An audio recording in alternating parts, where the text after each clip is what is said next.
সকলের অবগতির জন্য জানানো যাচ্ছে যে সমস্ত অননুমোদিত হকার ও দখলদারদের রেলওয়ে প্ল্যাটফর্ম ও সার্কুলেটিং এরিয়া থেকে অবিলম্বে অবৈধভাবে দখল করা স্থান খালি করার নির্দেশ দেওয়া হচ্ছে। অন্যথায় রেল প্রশাসন নিয়ম অনুযায়ী প্রয়োজনীয় ব্যবস্থা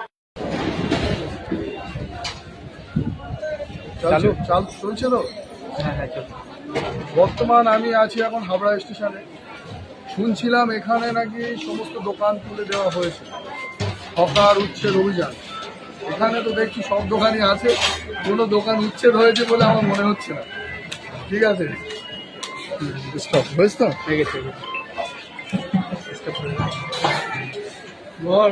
স্টপ করে দেবো।